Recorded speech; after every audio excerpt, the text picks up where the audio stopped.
This is Football Daft with Stephen Purden, midfield dynamo and average actor, Chris Toll, target man, suspicious character, and with the top end of Stevenson, Grado! Welcome to Football Daft, the daftest Scottish football podcast around. My name is Ryan, and it's a little bit different this week. Grado and Stephen are here. It's me and your man Chris Toll. How you doing, Chris? Alright, you forgot somebody else with me here, I know. Aye, but I'm playing house role. I'm playing John's role, so... See the thing is, we need to be honest with the listeners here, Ryan. Now, we're the only two survivors for the Football Daft night out. I mean, aye, that's a fair point. That was on Saturday. Anyone who witnessed, I know somebody's going to be listening that witnessed what happened on Saturday night. There's a bit of a set to Grado and Stephen were almost killing each other.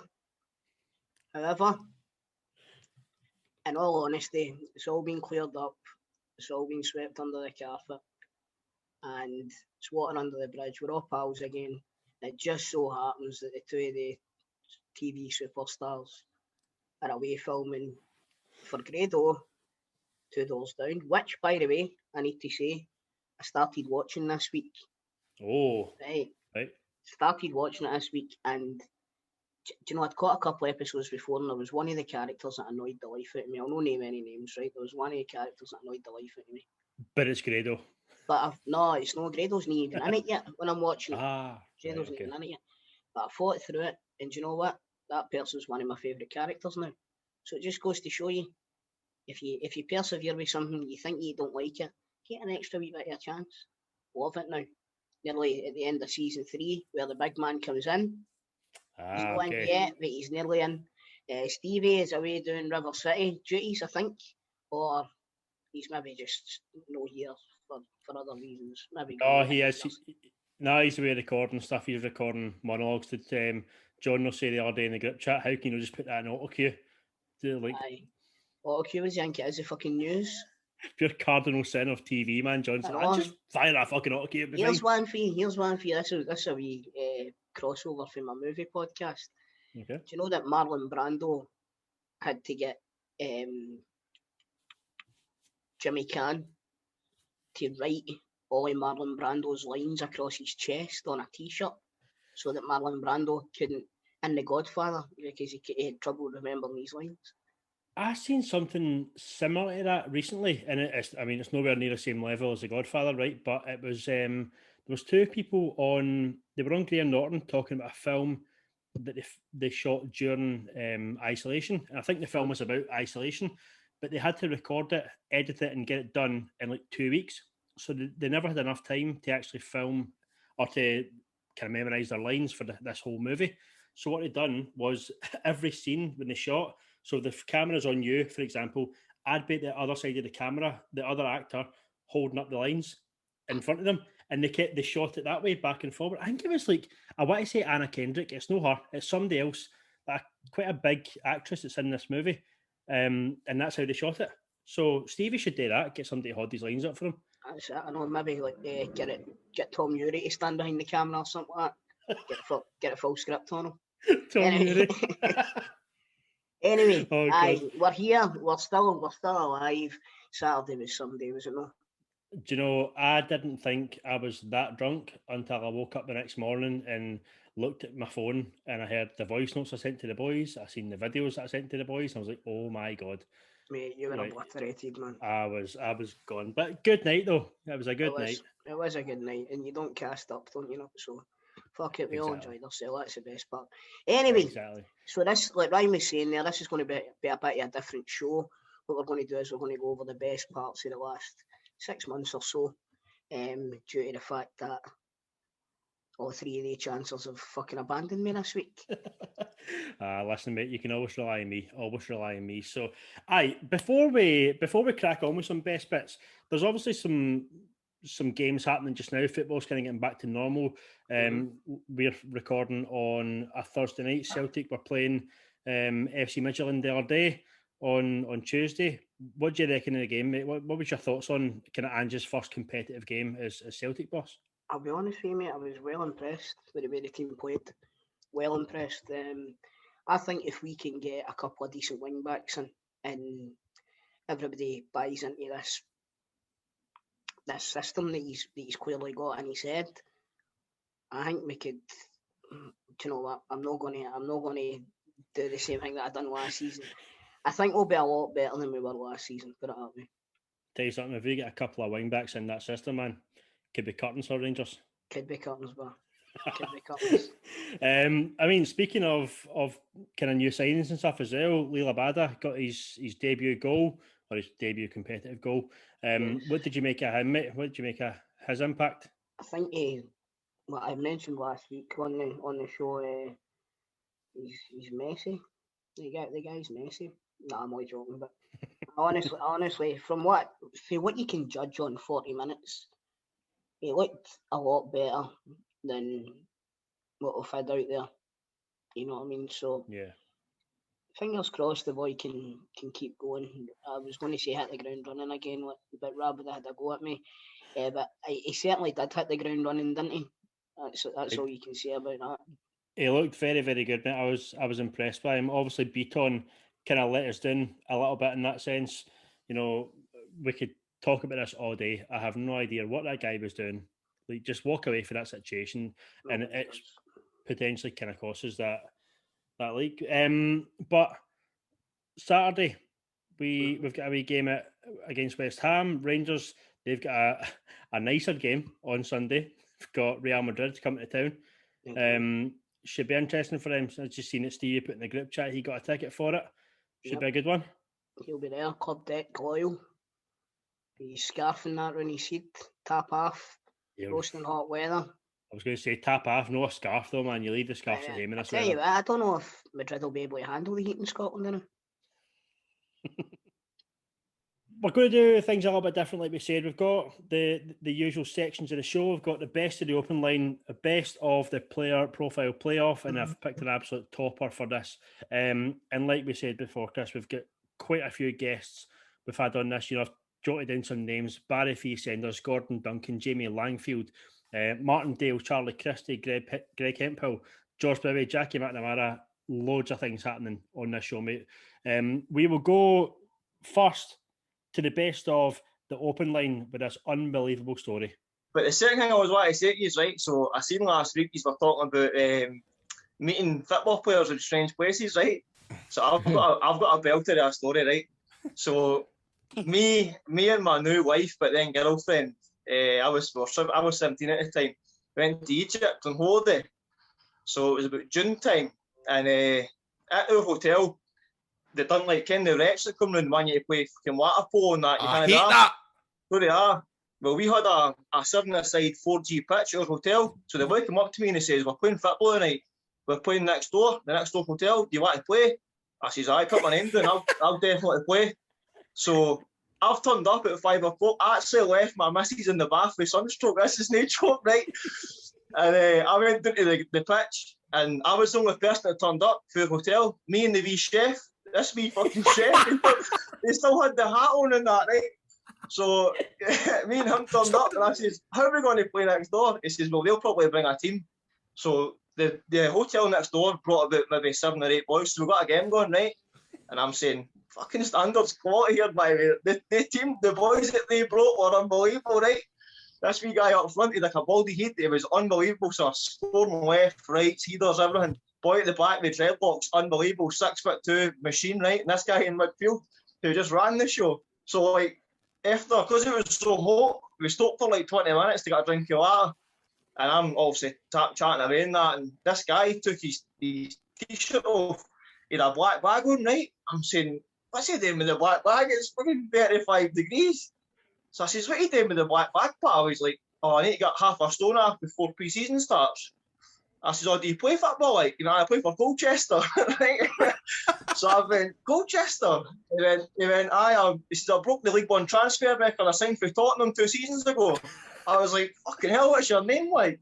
He says, "My name's Philip Eiffel." I was like, "All right, quality track, I don't have heard of him, eh?" Didn't have a clue who the guy was. So he's like, "See that boy there?" He's like, see that boy there? Boy with the dreadlocks. That's my brother, Jarrell. He plays for Aberdeen. I'm like, oh my God. He says, you see that boy there? The striker with the baldy head? He's like, that's Danny Cadamavs, right? He plays for Dundee United, but he scored against Liverpool in every side. Right?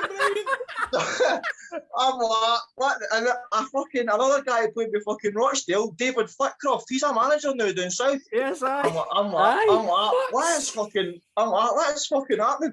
So, right, the guy, Philip Eiffel, says to me, he's like, do you play for a team? I played for West Calder United Juniors, right? Absolute toilet. Worst fucking junior football in Scotland, right? He's like, who do you play for? I shat myself. I didn't want to make myself look like I was an idiot. I was like, I play for Livingston. I tell him I played for Livingston, right? And that big Jarrell Eiffel went like, oh, I thought I recognised him. I was like, he's like, it's like that boy Jacob's a good lad and that. I was like, aye, great guy. He's like, what do you think of the gaffer? I was like, oh, he's not giving me many chances now. He's like, what do you get paid a week? I was like, oh, it's no great. I just a few £100 a week and that. He's like, oh, keep sitting in, you'll make it. Mate, I fucking clean cars. I clean cars for a living now, right? That's my own business, like, but honestly, mate. Mate, you that wee chef get done like a fucking kipper, man. I know. As soon as we were walking away, right, they're going like that big Jarrell and Danny Cadamar going like that. Well, maybe see you during the season. I was like, aye, son. I was like, I'll be watching the fucking side, but That's a tremendous story. That's good. I love that. Best stories we've ever heard. Aye, that is amazing, mate. Superb. John, honestly, right.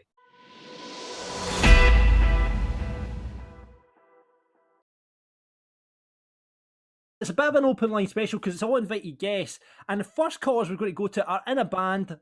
They've sold out the Barrowlands. Good few albums behind them. It is Kerr and Jamie from the LaFontaines who have done a song for Scotland, which Stephen and Grado both appear in the video to. Chris didn't, however, and he's not bitter about it. Aye, they're going to fucking hear me.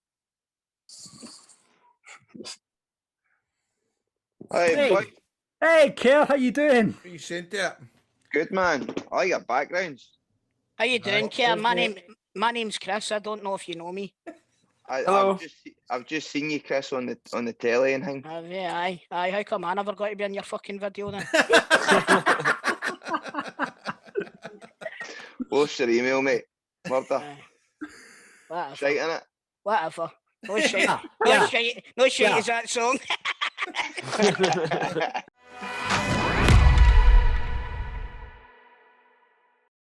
Well, Daft, it wouldn't be possible without our great sponsors, G4 Claims, and who else to get on the show to talk about G4 Claims. It's the top cheese for the company herself. Nicole, how you doing? I'm good, thanks. How are you guys? Oh, we are superb. Aye, I've been Good. Tools had a hard week. But listen, we're looking for some advice on why we should go to G4 Claims if we've ever been involved in an accident. Brilliant, guys. Well, do you know what? I've actually got a wee example for you this week.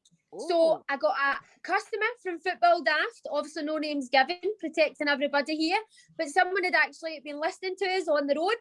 They gave us a wee phone. They actually had been involved in an incident with a pothole and decided, you know what, I'm going to give them my phone and ask the question. It was about 7 p.m. at night. He phoned me on my mobile. I took the guy's call. I went through everything with him, and he's actually managed to have his car all fixed and returned back to him in less than a week. The guy is delighted with the service, and he heard about us on Football Daft. So, like I say, every single week, know that not everybody's listening, but I say it every week anyway. If you've been involved in any sort of accident, please phone us first, because if I can help you, I 100% will. And I'll answer the phone at any time to get you back in the road and make sure you're looked after. So please, look us up. We're on Facebook. We're on Instagram. If you're involved in an accident, give us a phone. I can help you. I can point you in the right direction if I can. We can provide you with a like-for-like replacement vehicle if your car's off the road. We can get your car recovered if you're at the roadside. We can get your car repaired an approved blood op if it's a repair, or if your car's written off, we'll get the money back for your pre-accident value that you're happy with.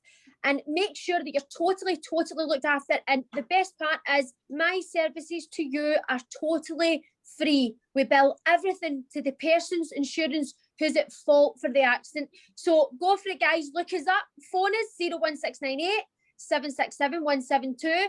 It's Nicole, it's G4 Claims, and it's not at fault claims. They're made easy. Made easy. There we go.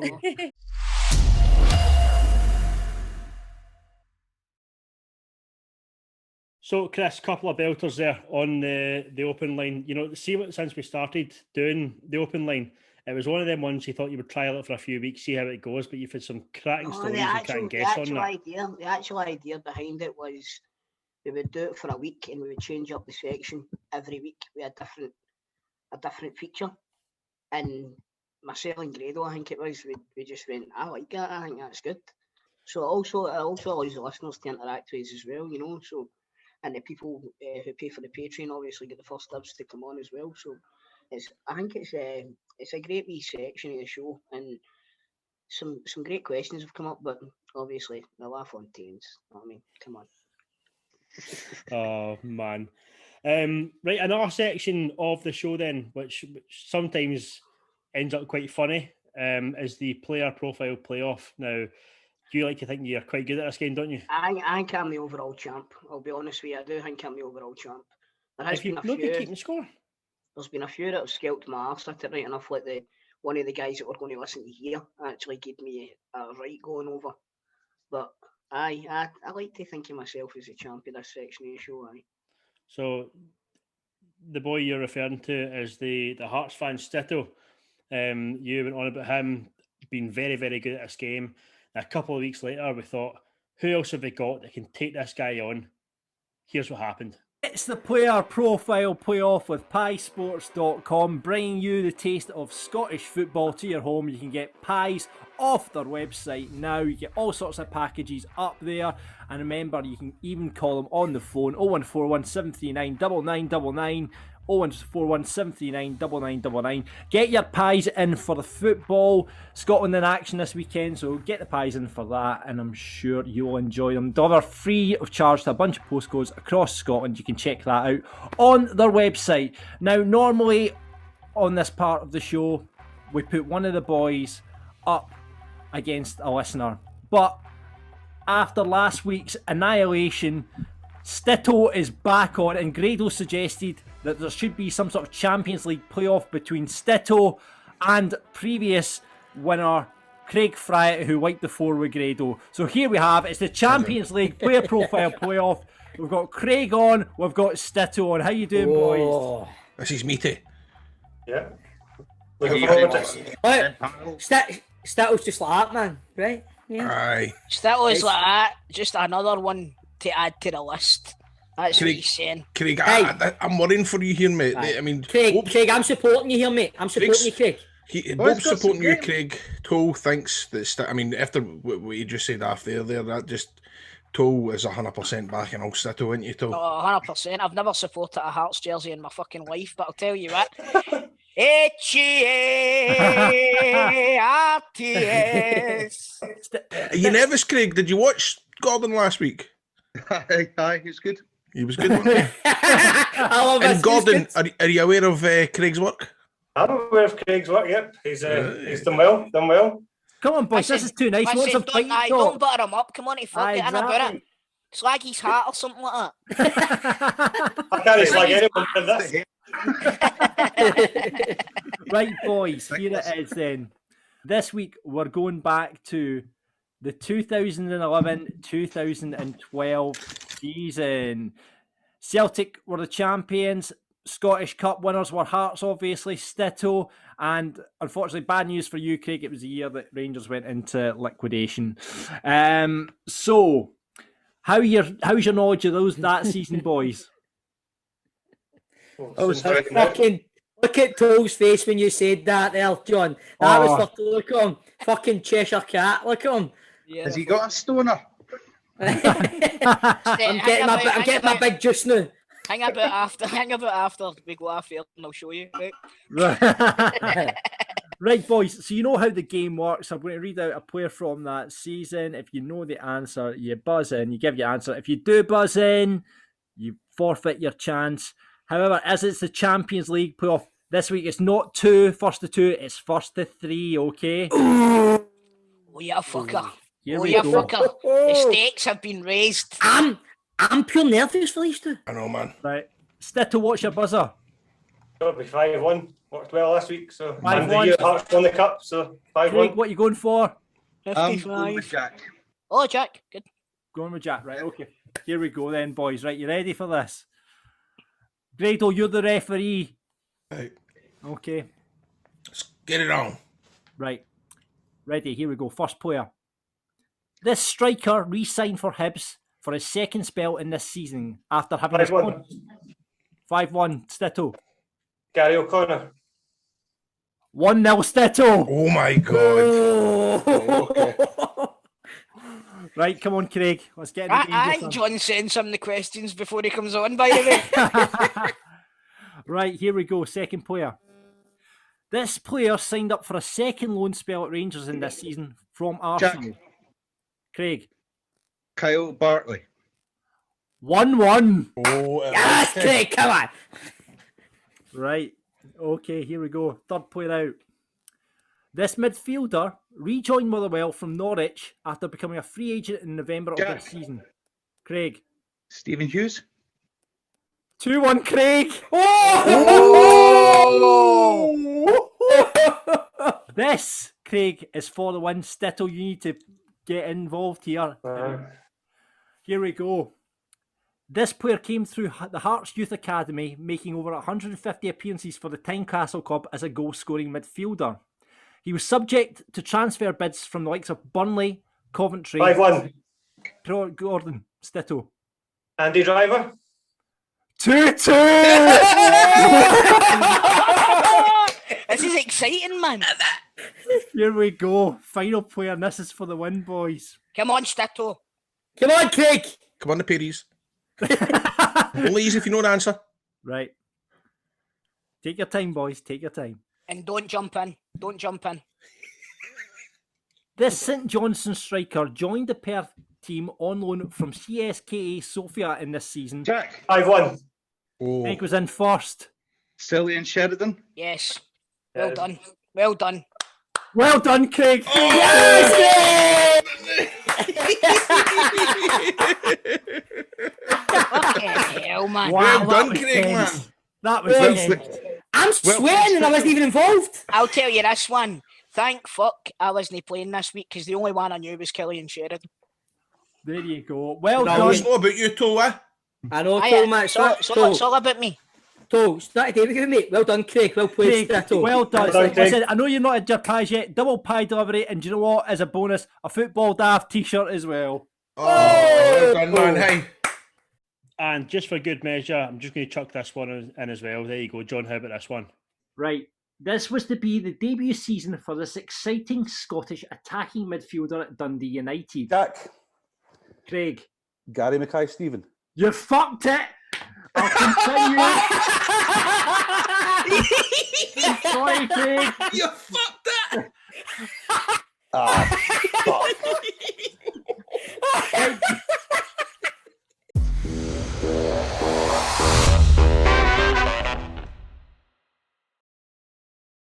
Right, Trips, you're ready to get back outside, but your wardrobe says otherwise.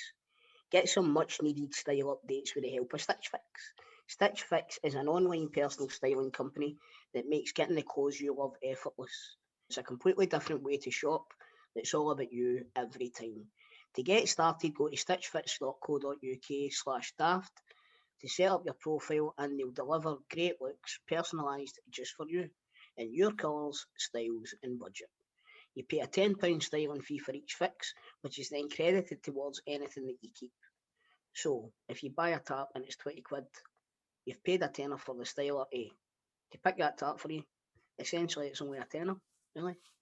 You can schedule at any time, there's no subscription required, plus shipping, returns and exchanges are easy and are free. Stitch Fix does the hard work for you, making great style effortless for men and women.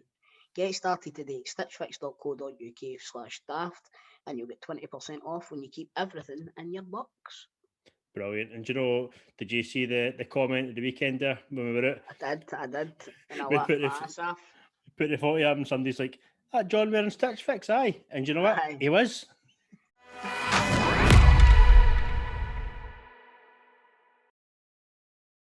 Can't believe he just shouted you fucked it at that poor boy. I know. That the boy had the pressure on him already, do you know what I mean? The guy's ass must have been making buttons. Fuck's sake, John. John just screamed, you fucked it right in the boy's face. It's a shame, man. Poor, is it Craig? Aye, poor Craig. Right, so now on to the kind of best bit of the show. The guests that we've had on, there's been some great guests on the show. You know, I mentioned them earlier on. Grado loves the fact we had Big Barry on. He mentions it every single week when we go through the scores. You had any kind of favourite guests, Chris, over the time? Me, I've had lots of favourite guests. My favourite ones, I says the other week, I enjoyed Barry Ferguson and Bob Malcolm. Like Murdo McLeod, I thought Frank McAvenny, John Hartson, Andy Gorham was a good guest, even though he couldn't come on the camera, so we had to do it over the phone. Dick Campbell was tremendous. Who else? Jackie McNamara. Martindale was magic as well. There's been a load of them. A load of good guests. See anybody that comes on and they're up for a laugh. They're my favourite ones. Do you know what I mean? There's the ones that sit there and twiddle their thumbs. I'll not name any names. But I think all the listeners know exactly the sort of people that I'm talking about. You know what I mean? Aye. But see, I'm the sort of guy that see if I'm going on to some of these podcasts, I do a wee bit of revising. I listen to a couple of episodes and stuff like that and know what I'm getting into. Some of these people obviously don't have the time to do such things. But you think that the fucking name would get away, don't you? You would think so, wouldn't you? Just be a bit daft when you come on. But now, listen, there's been numerous cracking guests on this. Let's have a wee listen to some of the best bits from the guests we've had on over the last kind of 6 months or so.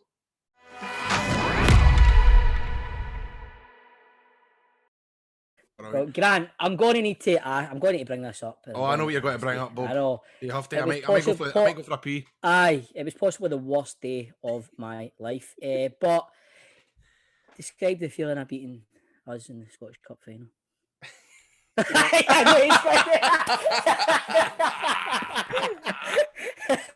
Brilliant. Oh my God. I know we still got Jordan. Right, anyway. There is so much I could tell you about the 21st of May 2016. And there's so much. The floor is yours, Grant. The floor is yours. The whole row. But the most remarkable thing about that day was on the lead up to it, a few months before, I had been kindly invited onto the launch, a sort of press junket, if you like, of the Royal Caribbean's new ship, right, which is this massive floating shopping centre. It's massive, right? And it was down at Southampton. The guy gets in touch with me and says, would you like to come and be our guest? We're just taking a select people from the media out for a wee sort of, because we'd had a couple of cruises before, me and the family. And says, yeah, that sounds amazing, man. He says, the weekend, Friday the 20th of May, Sunday the 22nd. Now, bear in mind, we hadn't even had the semi-final at this point. And I was like, oh, that's amazing, that's great. I said to Claire, it's her birthday on May the 21st. Right. So I thought, this is perfect timing. I says, Claire, I'm going to take you away. I says, but I need to tell you what it is, because you'll need to get time off, because we're going to have to fly down to Southampton on the Friday morning. We're going to go on the ship. We're going to sail out, have a couple of days on board, and then come back to Sunday. Your birthday weekend this year is sorted. Oh, that's lovely, she says. That's lovely. I look forward to that. So, fast forward to the semi-final, Dundee United. We beat Dundee United in the semi-final. I'm back at home here, watching the highlights, a couple of glasses of wine, and then, so Claire's sitting with me watching it, and then so that finishes the highlights, when we've obviously got through on penalties, and sports scenes there, and so Hibs will play either Rangers or Celtic in the final of the Scottish Cup on the 21st of May. And Claire's sitting and watching, and she went, that's my birthday. And I'm like, yeah. And she goes, are we not going away for my birthday on a lovely big cruise ship? And I went, We were.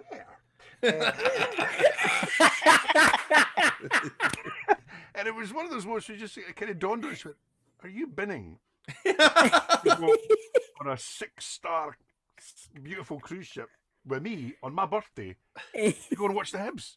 Like, aye. So thankfully, Claire and I, we've been together many, many years, and she's a very understanding, wonderful woman. And so she went, that's fine, that's fine. So anyway, 21st of May, her birthday, I'm up and away at 9 o'clock, away to the match from my dad.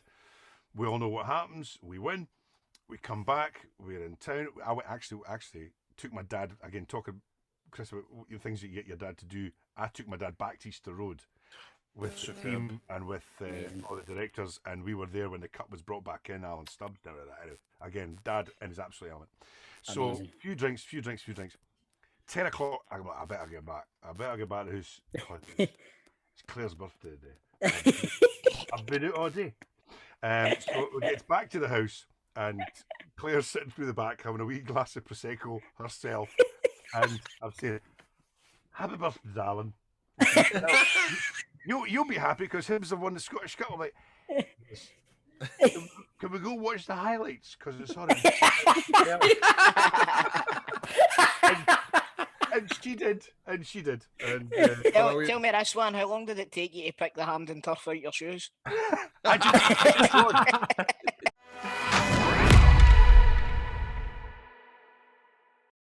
Hardy's doing good though, isn't he? Hardy's good. He comes across brilliant on it, man. It's really good.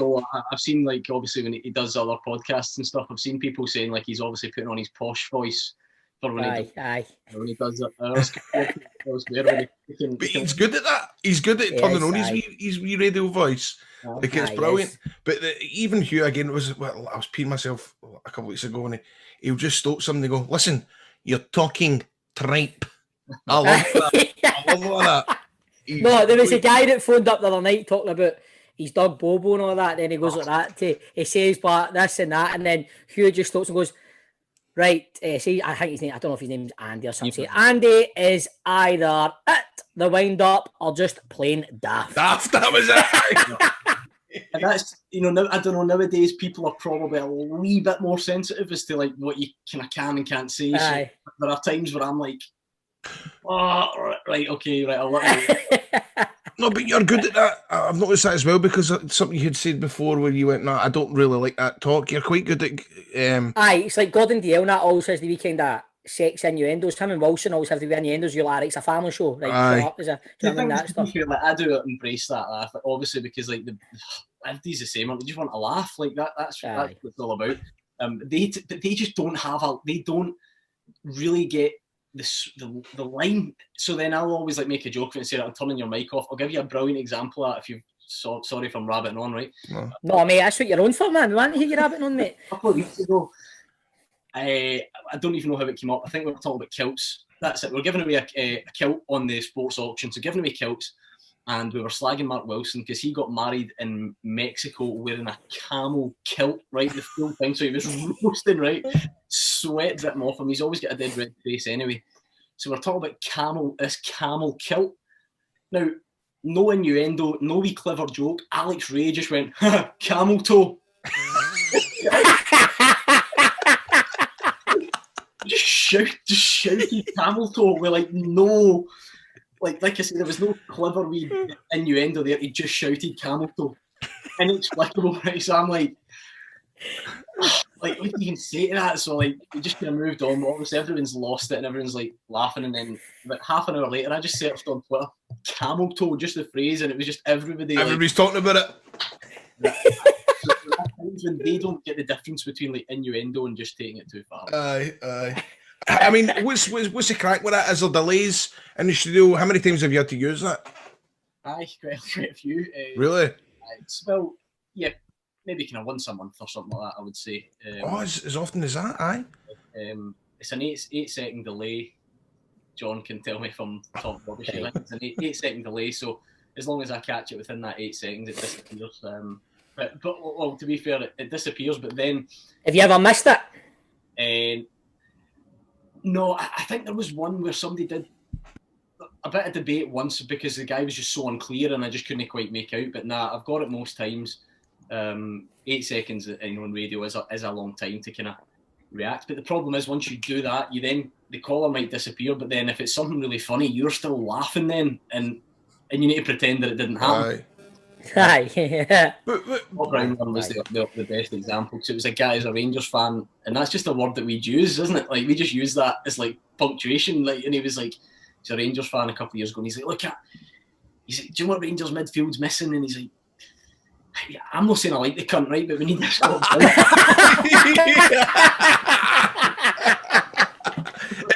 And the boys in the studio, man, to them that's a riot, isn't it? That's like a laugh to them, isn't it? That's like a punch in the face because you're just not expecting it, and then you're like, oh, and in fact that was a disaster because the producer forgot to cut it out of the podcast. Oh, brilliant!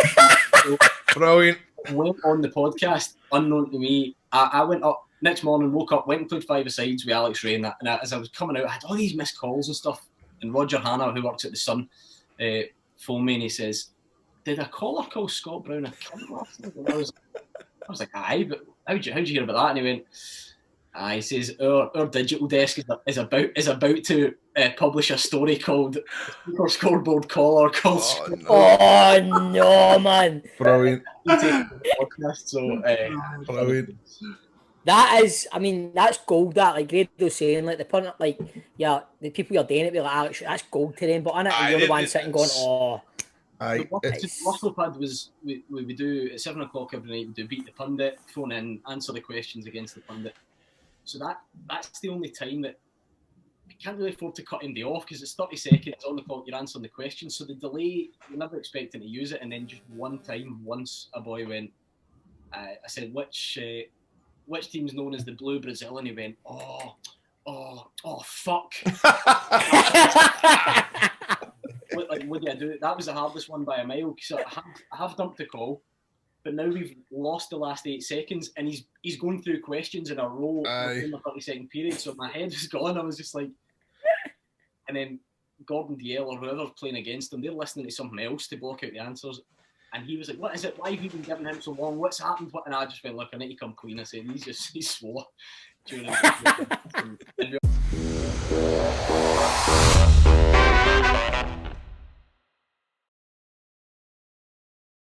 Lo and behold, fucking Ravanelli comes in. Wow, we're on. Honestly, hey, what are you thinking there, right? You're like Caballero kicks by, you're sitting going, "Yeah, we've just went and fucking signed Ravanelli today." Do you know what I mean? Like, and can he just on the phone to Maradona, Ravanelli swagging about, man? Are you know sitting going, "What the fuck's going on here?" Maradona's on the phone to Baggio.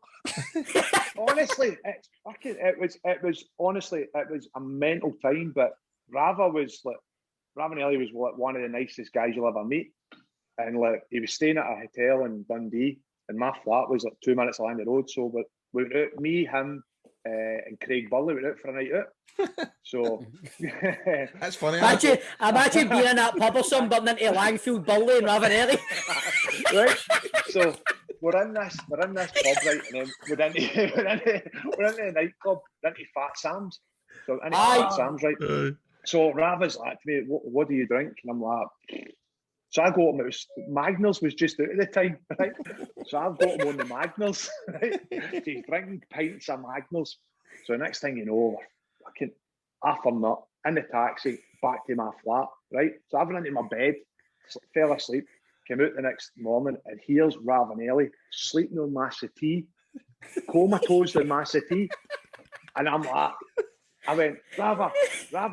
He's like, fucking silly Italian accent. He's like, and he went like to me, he like, "What are you doing in my room?" I'm like, "What are you doing in my room? You're in my fucking flat." He woke up like, "Do you want a coffee?" He's like, no, I better get back. And he honestly stood at the flat. Honestly, I was like, no, the worst thing about it was, see, because there was no like phones or anything like that, you could take pictures then. You'd have been taking a selfie. Honestly, I'd have been like that, and I've done everything with it. Honestly, I'd have been on Twitter, Instagram. What are you doing in my room? What are you doing in my room? I'm like, "You're in my flat." He just got up and stowed it away, man. Oh, that's brilliant.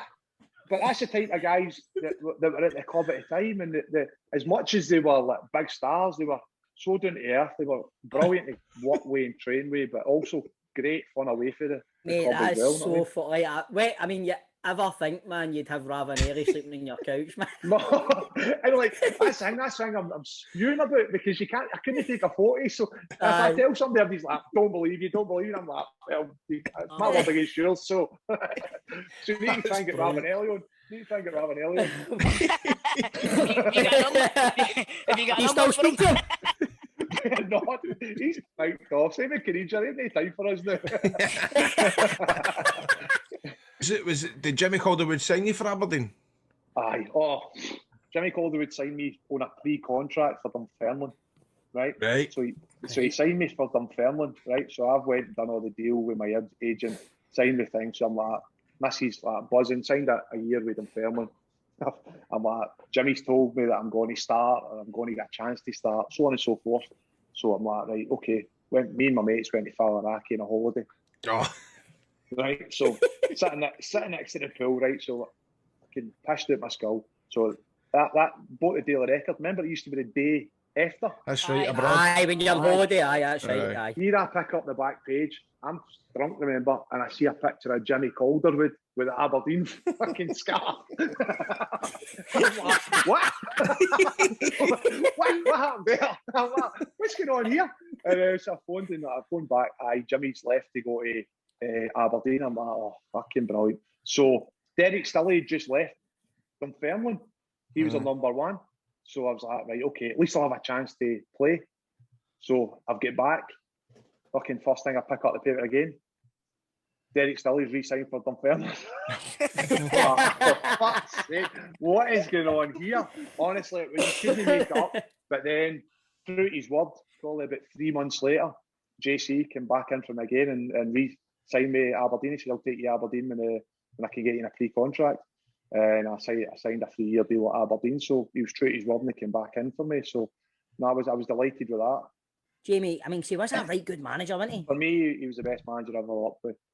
He tactics for everything. Honestly, tactics for everything. I remember we went to Bayern Munich, obviously, to play again in the Allianz Arena. So we're two each for the two each for the first leg. So we're playing the Allianz Arena. 60,000 folk. They've got Samuel, Lucio, Oliver Kahn in goals.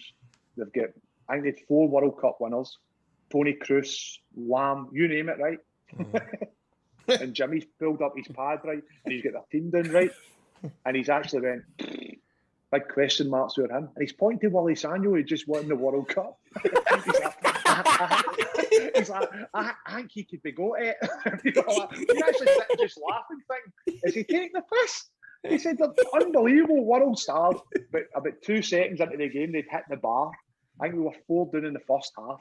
It was just a totally different experience. And he sat in the changing room, rather than it being an experience.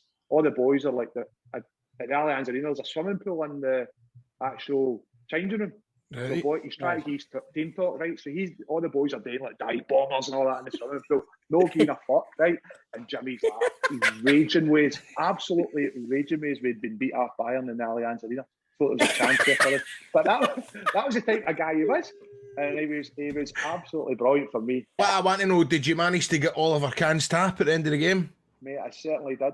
I've got it in the garage. I actually waited, and this is how he went nuts at me as well. He fell out with me because I waited in the tunnel for 20 minutes. Waiting for Kahn. Because you know how the Germans, after every game, they stay in the day, they hang with the fans and all that. So I'm like, standing in the thing, and all the boys are like, come on, you better get in. I'm like, I'm a fuck. This is a one and only time for me. I'm standing here. I'm standing here until he came back in. I don't know what he's done with me. He actually, in fairness to him, he took my strip off me anyway, so he's probably washing his motor with it.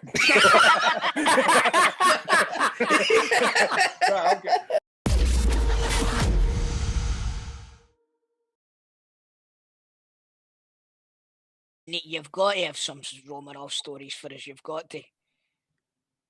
Oh, well, first time I met him was I got on quite well with his right-hand man, Sergei Fetitovas, who was mostly the go-between. He was more in Scotland than that. So when it was arranged, I was going to meet him.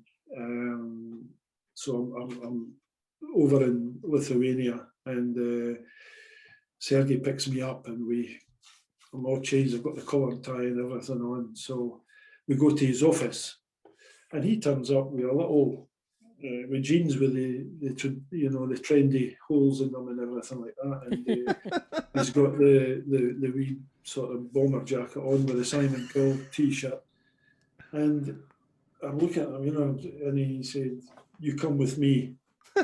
Well, I went downstairs, and he's got a huge, below in his office, he's got a huge room, which is just like a big gymnasium, which was all glass down, mirrored down one side, a state of the art, which was the big passion in Lithuania, and his passion is basketball. So he's got the big there. I thought, don't tell me we're going to be having a go with this basketball, right? The third he said, you just sit here. And this is me meeting him for the first time. So he comes out from behind the screen with this pretty girl, right? And goes and starts dancing. And I says to Sergei, I says, 45 minutes I had to sit there watching him dancing with this girl. And he said, oh, he's practicing because he's in the final of the Strictly Come Dancing Lithuanian version. Nice. I said, oh. So I had to wait there. He went away and he danced again for another half hour with another girl. And then we go up and have a crazy meeting or something, which I was expecting, because obviously you hear some things about him. So, because he was in a long boardroom table and he was at the other end, and he had this board behind me, and he was darting up to the board to talk about players and all that, and then dashing back. It's just a crazy meeting. Anyway, when I got back a couple of weeks later, I said to the girl who was Lithuanian in the office in Edinburgh, I said, who was related, I think she was a lovely girl, Janice, she was related to, I think, Romanov's wife.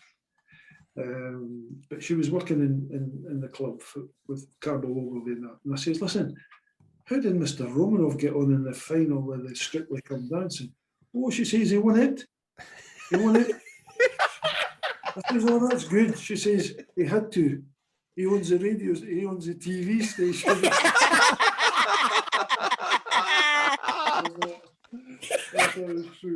And another one, you have to hear this one, because we were having a friendly in Berlin, and Union Berlin, and I got the call, Mr. Romanov's coming to the game, he's flying in. I says, oh great, and you must congratulate him. Sergei says, you must congratulate him. I says, why? He says, he's a world champion. And I says, a world champion? What? He says, basketball. I says, he's fucking 5'5". How's he a basketball champion? You must congratulate him. So he comes round the corner, beautiful day in Berlin, we're playing again, and he's got the chest out, and I'm saying, well done, Mr. Billy's over it. And Billy said, what we do? Just congratulate him, he's a little. So we got the story at night. What happened is, it was an over 55s competition in Argentina, of which Lithuania had a team, which he sponsored. Right? So they invited him along because he had paid for the trip, basically. And these boys were all retired. I mean, they were all great players at the time. So what they did was, it was done in a section.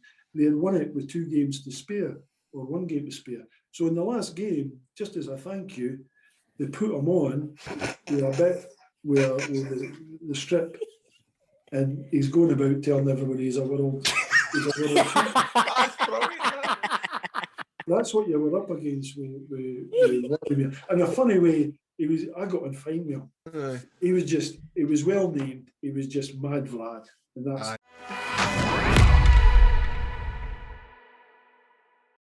Early's this one, Kyle, right? It would be remiss of us not to mention a certain kidnapping event in Edinburgh. Fucking hell, man. Oh. What the fuck happened? Just fucking... Mate, I thought you were going to just go, Anna, mate, we just fucking got kidnapped, man. Usual, I just kidnapped that. Usual, mate, you didn't niggery, man, you just get fucking... No, no, well, me and Cal were through in Edinburgh for the day, and fucking driving back home, he's gone, stop at a chip here, right outside the, what's it called? Oh, no, I can't remember the centre. Some centre near Midry. Can't remember. So we pulled in, obviously, he's jumped to go to Chippy, came back in, and I was on my phone, and Cal starts going, shut that door, lock that door, lock that door. I'm like, what? And obviously the door flies open and all that. Boy's stood there, he's your motor, 15 grand cash or something, he says.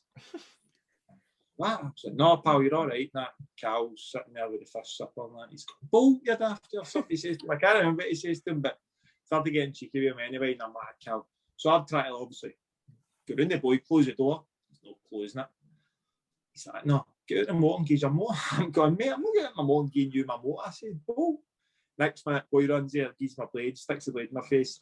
2 years in the back. The other guy runs out to Cal's side, opens his. I'm like, look, mate, just take the car. Just fucking, we'll get out. Take it, do what you want, mate. Don't want fucking empty hand over a motor. Just take it. He's like, nah, in the back, in the back. So he's jumped in the back of me and Cal. So Cal's there. I'm there, and the boys jumped in the middle with the blade.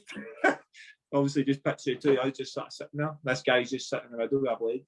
And, it fucking sounds horrific, but I don't know why we're laughing. No, mate, that's horrific. I mean, you're looking at the window and that, you're like, what's happening here? Is this a battle? Is this fucking Jeremy Beadle going to pop out? What's happening here, man? And Jeremy Beadle. So the other guys jumped in the passenger seat, and then this wee guy, I said it before, the mate, drunkest guy ever, jumps in the driver's seat, didn't he? I'm thinking, what's happening here, man? This wee guy could hardly walk. I could see him walking on. He's went, boom, jumped in the driver's seat. And he can't get it into reverse because you need to push the gear stick to and push it across. He's putting it into first gear. And he's jolting forward into the car in front of him. This guy's fucking, what's happening here, man? I'm like, mate, you need to push it down. Telling him how to kidnap you. And he's gone, mate, he comes out and he starts flying. I mean, like, boot down, flying through red lights. I'm like half buzzing, thinking, right, police are going to see this. Surely, this fucking motor doing 70 and a 30. This guy's like fleeing about, and Cal's going, let me out, mate, let me out. He's going off, mate, you shut it and that. And Cal's going, mate, go just let us out. He said to the boy in the front, here, jump up to such and such and get that shooter, man. He's the man that in. No chance, mate. I'm like, let us out, mate. He's going, mate, honestly, shut up. I'm like, right, okay. So, Niddy Golf course, I think it was, drove us doing a wee ditch, and I'm thinking, right, Cal, in my head, I'm thinking, right, we need to do something here. Run, fucking just throw ourselves out and fight them or whatever. I don't know, man. But they got out and they're like, here's your licence. That was it, give my licence. You know where you stay. You say it to the police, we're coming through your door, we've got your address. So I'm like, right, okay, no worries that. So we gave him the thing, mate. And that was it. Just throw away my motor, and then me and him will just stand in the middle of this Midray golf course. And then fucking Aunt Beck walk out. No, the worst part is you get done with aiding and abetting. Mate, that's like absolutely fucking horrific, but that's horrible. I know, that's your worst nightmare. Do you laugh at it now? No, do you? No, Does it, see they drove away my motor, and me and Cal were just standing there. No word alive because we're that nervous. We just burst out laughing. We couldn't stop laughing. Honestly, man, it was either laugh or cry. I might have been crying as well, but I just remember the two of man. There was tears coming down, and we're just running through this Midray golf course laughing. And then Cal's para and that he's went, huts. I think one of them came back, and I'm like, looking going. So it was dark, obviously. I'm like, Cal, it's a golf flag. Just but no, we phoned to get out. Payphone, phoned the post, came, picked us up, driving along the road, and we seen one of the boys, didn't we? And so obviously, we're like, mate, that's fucking my boys there. And Cal's hanging out the window, shouting abuse something at the boy. And, I arrested them, mate. I think the only two of them get done. The one in the passenger seat, I've never ever caught or whatever, but aye, man, just. But I was training the next day, wasn't I? So I had to go into training late because they kept us in the police station all night. I'm like, mate, I've got training tomorrow. Can I go in? I need to go into football. Can you take me in? And so they dropped me off at training about 11 o'clock or something. The boys were all out training, so I had to go out and tell Walter Smith, didn't I? why I was late. Well, what was that? Why don't you just punch fuck at them? Well, man, he's like that. Where you been, son? Gaffer, you're not going to believe this, but kidnapped last night in Edinburgh. He's gone, you what? I said, what? Fuck. He's gone, what? And I went, He's like, you were at the fucking Corinthian, weren't you? that fucking beats and Griegs in it, led you astray, man. Come on. And I just went, you better I get kidnapped. He went, fuck's sake, you alright? I went, aye. He went, right, go and get warmed up then. That was that, man.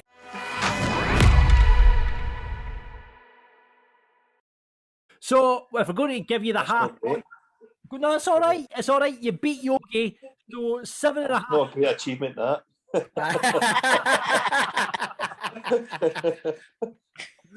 Brilliant. So what's the over to get? 7.5? 7.5. Oh, that's good, Jackie. That's good, mate. That's good. That's brilliant, mate. That's brilliant. Jackie, you're ahead of Mick Sue, you're ahead of Craig Levine, Barry Feastenders, know what I mean, mate? That's achievement, mate. It's not even a good score. I'll put that one in. Mate, I was going to end the interview with this, mate. I was going to end the interview with that. You've just absolutely fucking stolen my thunder, man. Yes, good on you, man.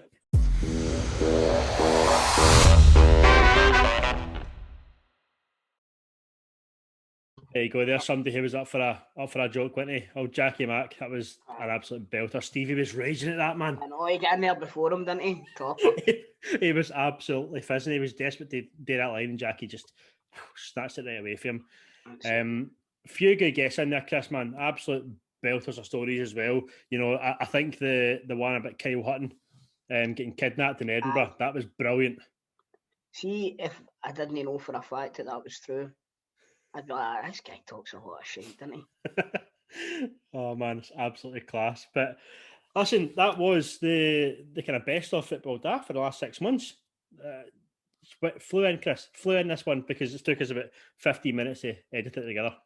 It's been a pleasure as always, Ryan. Thank you very much. No problem at all. Hopefully next time we have the Football Daft night out, mate, we all make it back in one piece. Aye. Back into the studio. I'll tell you what, I'll be carrying a fucking set of boxing gloves in my bag. Just in case it all kicks off again, mate.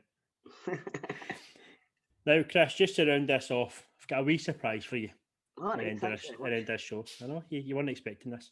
To round off the show this week, here it is again. Chris and Big Barry singing us out. Take it away, boys. The higher you build your barriers, the taller I become. Thank God you get that line. The farther you take my rights away, the faster I will run. You can't deny me. You can't decide to turn your face away. Lovely. No matter, 'cause there's something inside so strong. I know that I can make it. Though you're doing me wrong, so wrong. I thought that my pride was gone. Oh, there's something inside so strong. oh, something inside so strong. Brothers and sisters, when we insist we're just not good enough. Well, we know better. Just look them in the eyes and say, everyone, we're gonna do it anyway. We're gonna do it anyway. We're gonna do it anyway. Because there's something inside so strong. I know that I can make it. Though you're doing me wrong, so wrong. But my pride was gone. Oh no, oh no, oh no. And inside so strong. Oh, something inside so strong. Yeah. Nice again.